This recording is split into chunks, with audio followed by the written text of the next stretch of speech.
हम अक्सर यह मान लेते हैं कि खतरा हमेशा शोर के साथ आता है।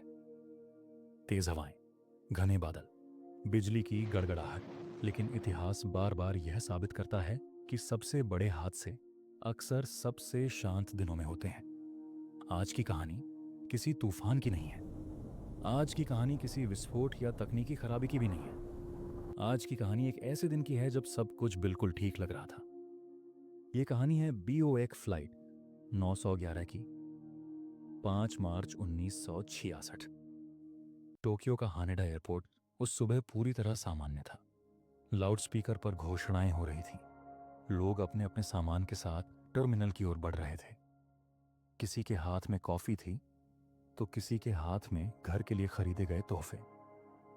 फ्लाइट 911 के यात्री धीरे धीरे विमान में सवार हो रहे थे। इन 124 लोगों में कोई व्यापारी था, कोई पर्यटक और कोई ऐसा भी जो महीनों बाद अपने परिवार से मिलने जा रहा था। किसी के चेहरे पर डर नहीं था, क्योंकि डर की कोई वजह नजर ही नहीं आ रही थी। जब BOAC फ्लाइट 911 रनवे पर पहुंचा और धीरे धीरे आसमान की ऊंचाई लेने लगा, तो सब कुछ एक बिल्कुल सामान्य उड़ान जैसा था। इंजन स्थिर थे, विमान नियंत्रण में था, हवा शांत थी। ऐसे दिन पायलटों को आत्मविश्वास देते हैं, और आत्मविश्वास अगर जरा सा भी हद से आगे बढ़ जाए तो वह सावधानी को पीछे छोड़ देता है। उसी आत्मविश्वास के बीच कॉकपिट में माउंट फुजी का जिक्र हुआ। जापान का सबसे प्रसिद्ध पर्वत, दूर से दिखता हुआ, बर्फ से ढका हुआ, शांत और भव्य। आज मौसम साफ है, तो क्यों ना थोड़ा पास से उड़ान ली जाए। यह फैसला कानूनी रूप से गलत नहीं था, लेकिन यह एक ऐसा फैसला था जिसमें जोखिम को पूरी गहराई से नहीं तौला गया था। माउंट फूजी दिखने में जितना सुंदर है, उसके आसपास की हवा उतनी ही अनिश्चित और खतरनाक है। जब तेज हवाएं पहाड़ों से टकराती हैं, तो वे अदृश्य लहरों में बदल जाती हैं। इन लहरों को आंखों से नहीं देखा जा सकता, लेकिन इनकी ताकत किसी भी बड़े विमान को उसकी संरचनात्मक सीमा से आगे धकेल सकती है। जैसे जैसे फ्लाइट 911 माउंट फजी के पास पहुंचा, विमान को हल्के झटके लगने लगे। शुरुआत में वे इतने मामूली थे कि किसी को कोई चिंता नहीं हुई। कुछ यात्रियों ने खिड़की से बाहर देखा, किसी ने कैमरा उठाया, किसी ने बस उस दृश्य को अपने भीतर उतार लिया। शायद किसी ने सोचा होगा कि यह उड़ान उसकी जिंदगी की सबसे खूबसूरत याद बनेगी, और यह सच था। बस वजह बहुत दर्दनाक थी। फिर अचानक हवा का मिजाज पूरी तरह बदल गया। एक जोरदार झटका जो पहले से कहीं ज्यादा तेज था, और उसके तुरंत बाद दूसरा। इन झटकों ने विमान के ढांचे पर अत्यधिक दबाव डाल दिया।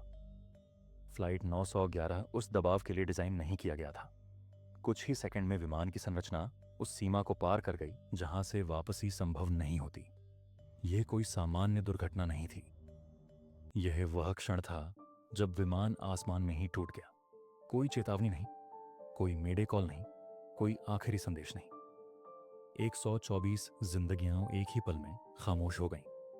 जब विमान के टुकड़े जमीन पर गिरे तो शुरुआत में किसी को समझ ही नहीं आया कि हुआ क्या है। खोज और बचाव दल मौके पर पहुंचे, लेकिन वहां बचाने के लिए कुछ भी नहीं था।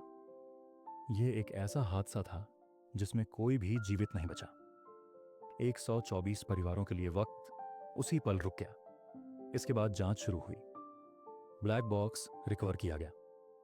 रिपोर्ट ने धीरे धीरे एक सच्चाई सामने रखी। विमान में कोई तकनीकी खराबी नहीं थी। इंजन ठीक थे, सिस्टम ठीक थे, मशीन ने धोखा नहीं दिया था। गलती वहां हुई जहां हमेशा सबसे मुश्किल होती है, मानव निर्णय में। माउंट फजी के पास उस दिन की हवा असाधारण रूप से शक्तिशाली थी, लेकिन उससे भी ज्यादा शक्तिशाली था यह विश्वास कि सब कुछ नियंत्रण में है। BOAC फ्लाइट 911 ने पूरी एविएशन दुनिया को रुककर सोचने पर मजबूर कर दिया। इसके बाद माउंट फुजी के आसपास उड़ानों के नियम बदले गए। सीनिक फ्लाइंग अब प्राथमिकता नहीं रही, क्योंकि उड़ान का उद्देश्य सुंदर दृश्य दिखाना नहीं, लोगों को सुरक्षित उनकी मंजिल तक पहुंचाना है। आज भी माउंट फुजी वहीं खड़ा है, शांत, अडिग और उतना ही सुंदर जितना पहले था। लेकिन अब उसके आसपास उड़ने वाले विमान ज्यादा सतर्क हैं, क्योंकि इतिहास यह याद दिलाता है कि आसमान हमेशा माफ़ नहीं करता। पीओएसी फ्लाइट 911 हमें यह सिखाती है कि कभी-कभी सबसे खतरनाक दिन वही होते हैं जब सब कुछ ठीक लगता है।